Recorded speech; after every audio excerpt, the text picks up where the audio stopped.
Warahmatullahi wabarakatuh. Hari ini kita akan bahas tentang flowering atau pembungaan. Tentunya kalian semua sudah pernah melihat yang namanya bunga, bukan? Bunga yang sangat cantik sekali, yang bermekaran itu. Yang Anda nikmati itu sebenarnya proses pembuatannya itu seperti apa sih? Atau proses terbentuknya bunga itu seperti apa sih? Nah, itulah yang akan kita pelajari hari ini. Nah, langsung saja buka ke slide 2. Sebelum ke sana, jenis tumbuhan berdasarkan siklus hidupnya itu ada tiga macam ya. Ada annual atau tumbuhan semusim, ada biennials atau tumbuhan dua musim, dan ada perennial atau tumbuhan menaun. Nah, untuk yang annual atau tumbuhan annual itu tumbuhan semusim. Tumbuhan semusim itu dia disebut tumbuhan semusim, artinya dia germinate, grow, flower, and die in one growing season. Jadi dalam satu musim tanam itu dia ya tumbuh, berkecambah, tumbuh, berbunga, dan kemudian mati dalam satu musim. Itu namanya tanaman semusim atau annuals. Kemudian yang kedua adalah biennials. Nah, biennials ini adalah tumbuhan dua musim. Jadi dia berkecambah, kemudian menyelesaikan fase vegetatifnya ya, berkembang di fase vegetatifnya itu pada suatu musim. Kemudian pada musim berikutnya dia akan menyelesaikan fase reproduksinya. Jadi disebut tumbuhan dua musim. Kemudian yang ketiga adalah tumbuhan menaun. Tumbuhan menaun itu dia tumbuh dan bereproduksi secara bertahun-tahun ya, selama bertahun-tahun begitu. Itu tumbuhan menaun. Saya kira cukup paham. Kita lihat selanjutnya adalah pembungaan. Tumbuhan itu tidak setiap saat membentuk primordia bunga. Primordia itu calon bunga. Coba Anda lihat. Tumbuhan atau tanaman Anda itu kalau berbunganya apakah setiap saat, setiap detik berbunga? Begitu kan tidak ya. Nah, ya pasti ada waktu-waktu tertentu untuk berbunga. Pokoknya tidak setiap detik gitu ya berbunga. Nah, kenapa kok begitu? Karena untuk berbunga, jadi tumbuhan itu untuk membentuk bunga maka dia harus menyelesaikan dulu pertumbuhan vegetatif. Jadi inisiasi pembungaan atau awal mula terbentuknya bunga itu dilakukan pada tahap fase vegetatif maksimum. Jadi tumbuhan harus melewati fase vegetatif dulu secara maksimum baru dia bisa membentuk bunga. Fase vegetatif tahu ya? Lawannya fase generatif. Jadi bukan fase reproduktif, misalnya pembentukan daun, akar batang daun, dan seterusnya itu. Oke, kemudian pembentukan bunga ini memerlukan induksi dari lingkungan, meskipun bentuk bunga dan morfogenesisnya diatur secara endogen oleh gen. Jadi untuk membentuk bunga itu dibutuhkan induksi dari lingkungan. Tetapi juga ada peran gen di sana ya untuk inisiasi pembungaan ini. Oke. Kemudian pembungaan itu, kontrol pembungaan itu mempunyai nilai ekonomis. Artinya apa? Artinya pengelolaan pembungaan itu mempunyai nilai ekonomis bagi petani penjual bunga potong. Semakin bunga itu bisa dipanen, ya kan? Maka petani tersebut akan bisa menjualnya sehingga bernilai ekonomis si bunga itu. Kalau di sini mungkin Anda bisa tahu di mana tempat membeli bunga. Anda bisa tanya-tanya ke pembeli ke penjual bunganya bagaimana proses budidaya bunga potong itu. Tentunya untuk meningkatkan produksi dari bunga itu pasti ada mekanisme tersendiri, ada strategi tersendiri dari petani tersebut. Kenapa kok begitu? Karena ini berpedoman pada prinsip dari flowering bahwa tumbuhan itu mempunyai kemampuan untuk menentukan waktu kapan berbunga. Saya ulangi sekali lagi, tumbuhan itu mempunyai kemampuan untuk menentukan waktu kapan berbunga atau to tell time flowering. Begitu. Jadi prinsip ini kemudian digunakan untuk melakukan mekanisme strategi menginisiasi pembungaan sehingga bunga-bunga itu bisa dipanen dan bernilai jual atau bernilai ekonomis untuk dijual. Nah, kemudian strategi pada pembungaan itu disebut modifikasi pada saat pembungaan. Nah, modifikasi untuk pembungaan itu bisa dilakukan dengan 3 cara. Yang pertama adalah fotoperiodisme. Yang kedua adalah vernalisasi, yang ketiga adalah hormon.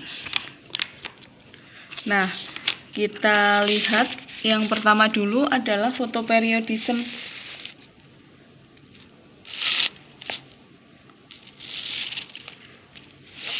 Fotoperiodisme, pernahkah Anda mendengar sebelumnya? Fotoperiodisme itu apa? Fotoperiodisme itu adalah respon tumbuhan terhadap lamanya penyinaran atau panjang pendeknya hari yang dapat merangsang pembungaan. Jadi, respon biologis suatu tanaman terhadap perubahan proporsi terang dan gelap selama siklus 24 jam itu, atau nama lainnya adalah fotoperiodisme, itu merupakan respon tumbuhan terhadap lamanya penyinaran. Jadi panjang pendeknya hari, lamanya terang dan lamanya gelap dalam satu hari yang dapat merangsang pembungaan. Itu namanya fotoperiodisme. Kemudian yang kedua, modifikasi saat pembungaan atau strategi untuk melakukan pembungaan itu selain fotoperiodisme itu juga vernalisasi. Ya, apa itu vernalisasi? Vernalisasi adalah cold treatment to promote flowering. Artinya apa? Pemberian suhu dingin yang mampu menstimulus pembungaan. Jadi tidak hanya perkecambahan saja yang bisa distimulasi dengan vernalisasi atau freezing, tetapi flowering atau pembentukan bunga itu juga bisa diinisiasi, bisa distimulus, bisa diinduksi. Jadi pembungaan itu bisa diinduksi dengan mekanisme vernalisasi.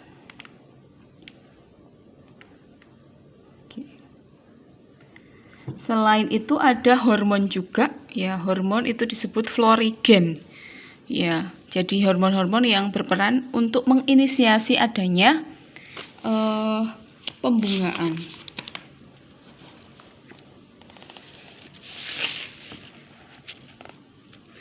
Jadi hormon ini itu diketahui sebagai senyawa organik yang ditransport dari daun ke kuncup yang berperan untuk menstimulus pembungaan. Ya. Oke, selanjutnya kita lanjutkan ke slide selanjutnya, ke slide 5. Oke, ke slide 5 yaitu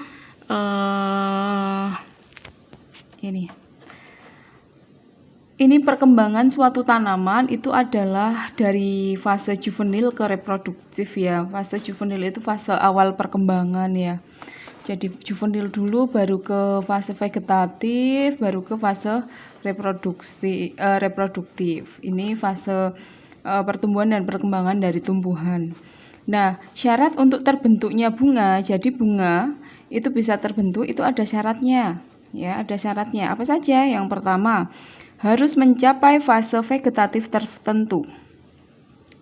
Jadi tidak mungkin kalau Anda menanam benih ya atau bibit suatu tanaman kemudian langsung berbunga, itu tidak mungkin. Karena apa? Syaratnya berbunga adalah dia harus mencapai fase vegetatif tertentu. Yang kedua, dia harus cukup dewasa atau mature, artinya adalah ketika dia sudah cukup dewasa maka stimulus lingkungan yang ada itu dapat menginisiasi terbentuknya bunga. Tapi kalau dia belum dewasa, kalaupun ada stimulus pembungaan maka tidak akan terjadi terbentuknya bunga. Kemudian yang ketiga, fase reproduksi. Itu merupakan aktualisasi terbentuknya bunga. Jadi pembentukan bunga itu diinduksi pada akhir fase vegetatif. Jadi pada fase vegetatif maksimum itu kemudian ada inisiasi pembungaan. Kalau sudah muncul pembungaan berarti sudah masuk ke fase reproduktif begitu. Oke, kita lanjut ke slide ke-6. Ya. Transformation of juvenile into reproductive may be mediated by. Nah, ini yang bisa memediasi perubahan dari juvenil ke reproduktif. Saya kira saya lewati saja. Nah, selanjutnya adalah mekanisme induksi pembentukan bunga. Ya, mekanisme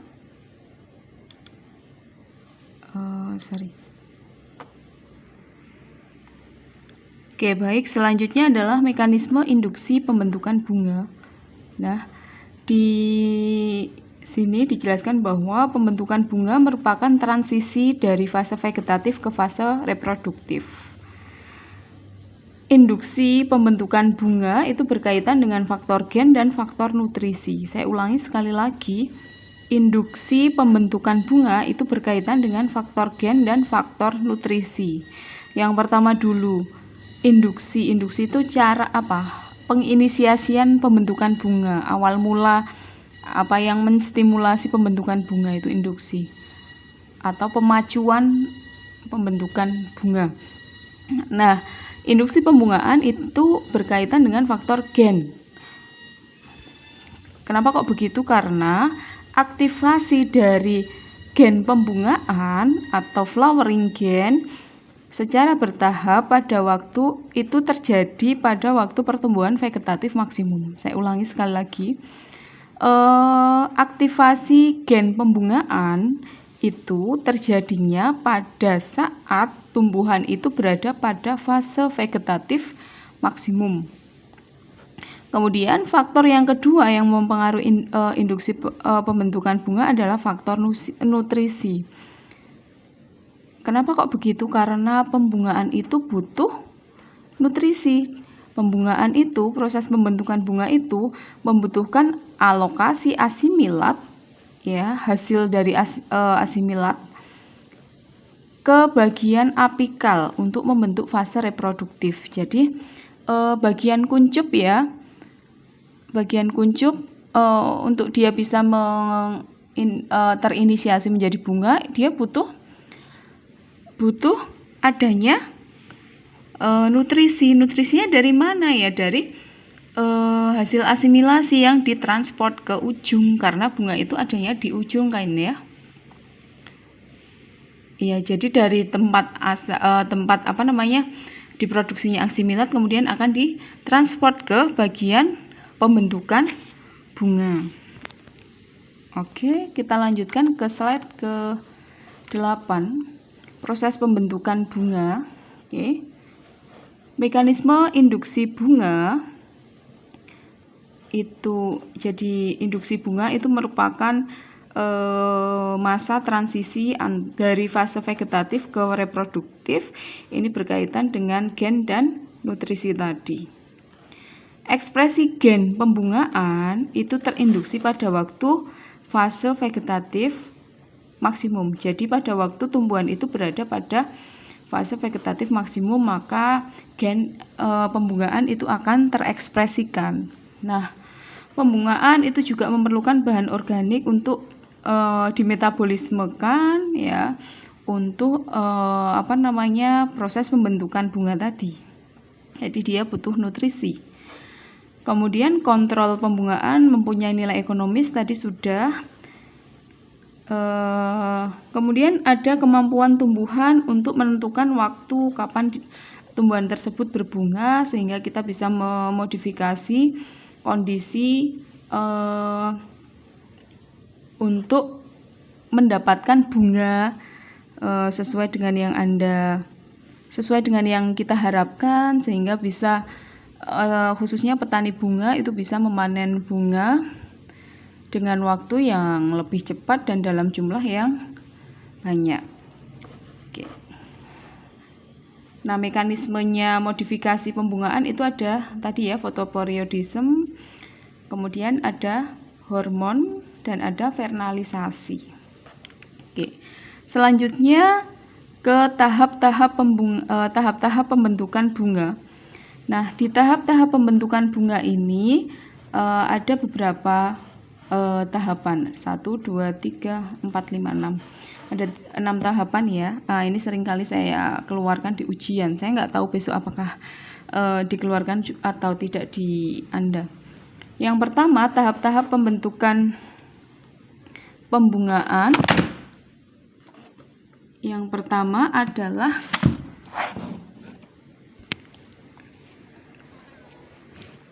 evokasi. Oke. Evokasi, bukan evokasi ya, evokasi.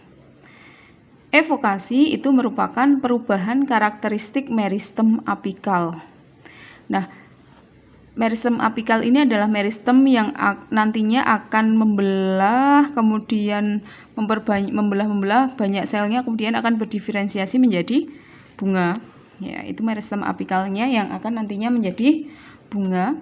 Kenapa kok bisa terjadi perubahan karakteristik meristem apikal? Karena ada faktor gen ya. Jadi gennya terekspresikan, jadi ada aktivasi flowering gen tadi sehingga gennya pembungaan bisa terekspresikan, dan ada nutrisi ya. Jadi ada alokasi asimilat, ada nutrisi yang cukup di meristem apikal ini.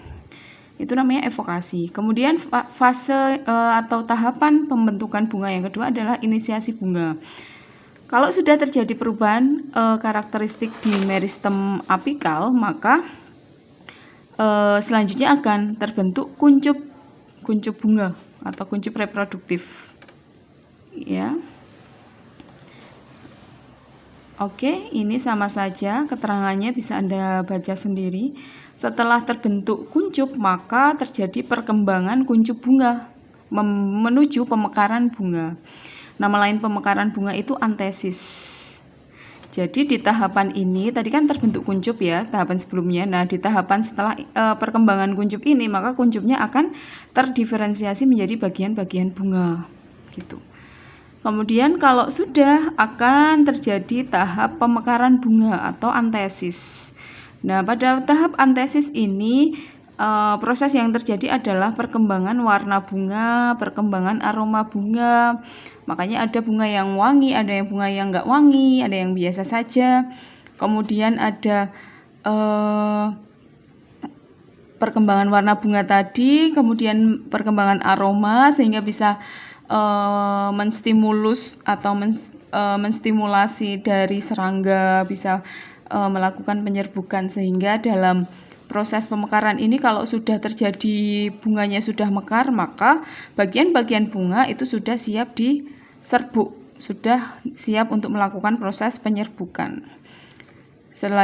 Proses selanjutnya tentunya proses penyerbukan. Setelah penyerbukan terjadi pembuahan, kemudian buah akan berkembang. Oke, di buah juga ada bakal biji nanti akan berkembang sehingga terjadi pemasakan buah dan biji. Nah, itu prosesnya. Selanjutnya kita bahas lebih lanjut ke yang antesis tadi. Ya, antesis jadi pemekaran bunga atau antesis itu merupakan proses mekarnya bunga yang menyebabkan bagian-bagian bunga siap untuk proses penyerbukan atau polinasi.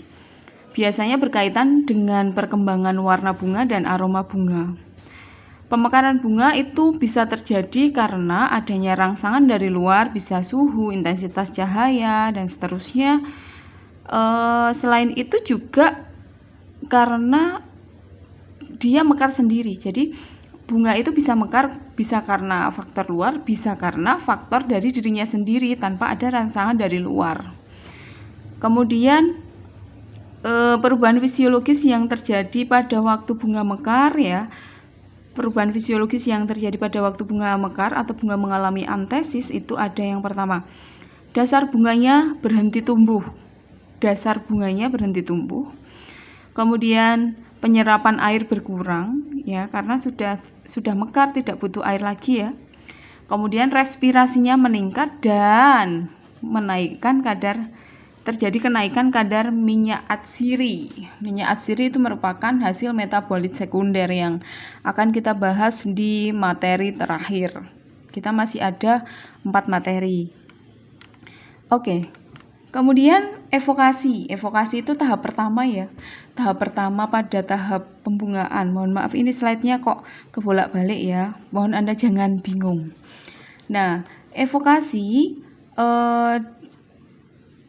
itu merupakan proses perubahan yang terjadi pada meristem apikal atau primodia bunga atau calon bunga.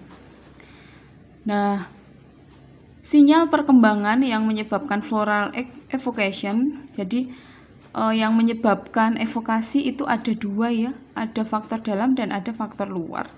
Faktor dalam itu circadian rhythm dan hormon. Faktor eksternal itu bisa fotoperiode, suhu dan hara. Dan jangan lupa juga ada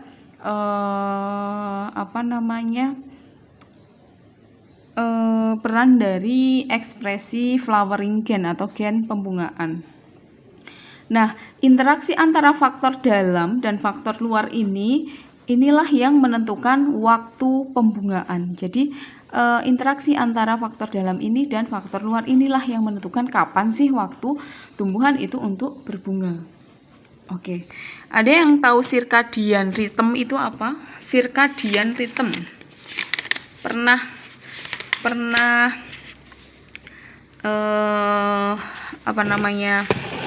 mendengar sebelumnya?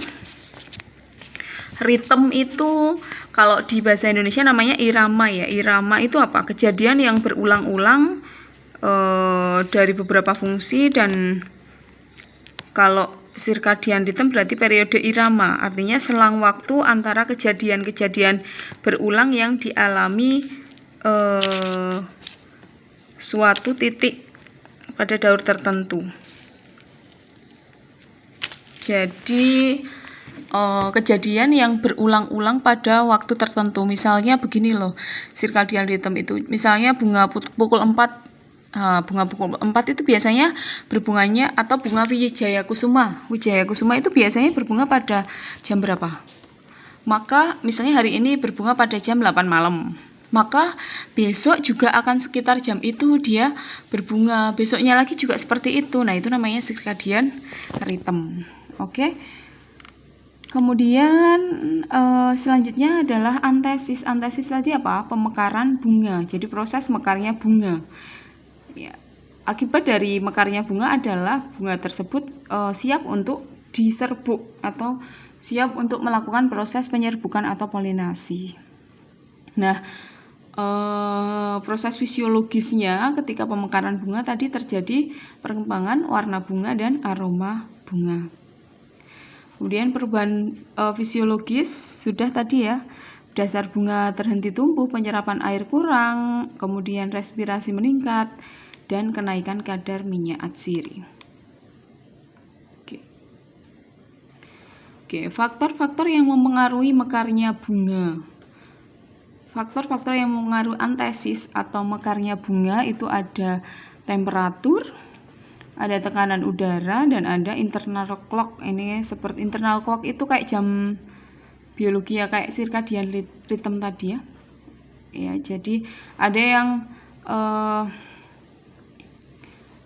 untuk yang temperatur, misalnya ini untuk tulip ya. Untuk temperatur rendah maka bunga tulip itu akan menutup. Tapi kalau untuk temperatur rendahnya 3-7 derajat Celcius, bunga tulip menutup, sedangkan di atas itu sekitar 10-17 derajat Celcius, bunga tulipnya akan membuka.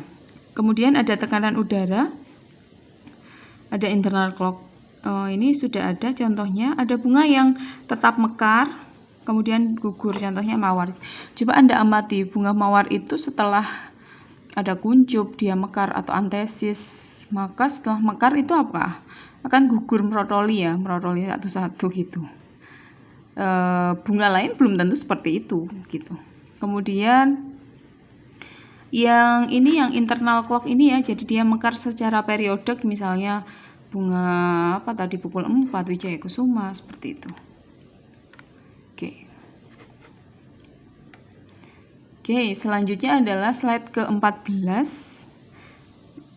Sinyal influencing flowering. Artinya adalah sinyal-sinyal atau stimulus-stimulus yang menyebabkan pembungaan. Ada 2 ya tadi yang menyebabkan pembungaan, itu dari faktor lingkungan, ada dari faktor dalam. Faktor luar dan dalam. Faktor lingkungan itu ada temperatur, ada fotoperiodisme.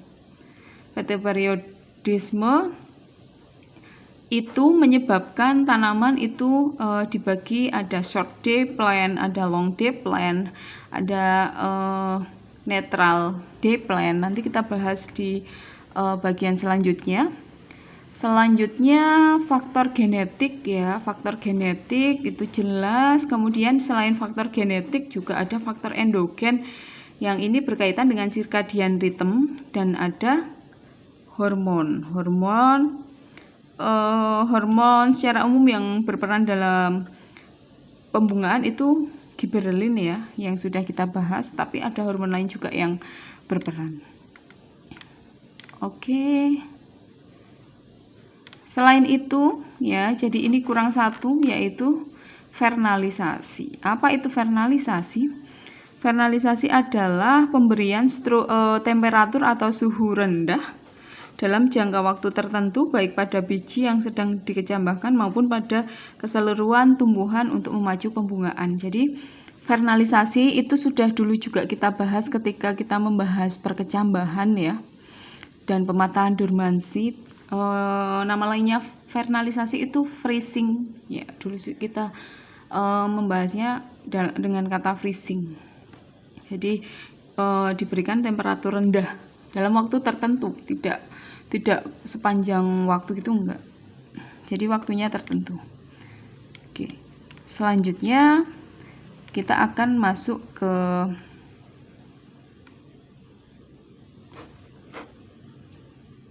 oke, ini coba nanti ya, kemungkinan nanti masih ada.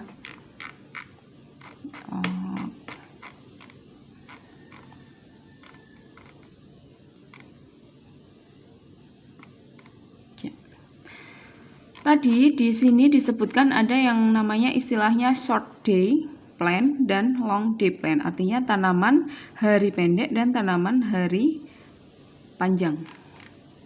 Nah, yang menyebabkan adanya istilah SDP atau short day plant atau tanaman hari pendek dan long day plant atau tanaman hari panjang itu adalah karena ada mekanisme fotoperiode. Apa itu fotoperiode? Tadi sudah dibahas di depan. Yang masih bingung boleh mengulang video yang tadi. Nah, Anda lihat ya, ini di sini ada SDP ya, di sebelah kanan ada LDP.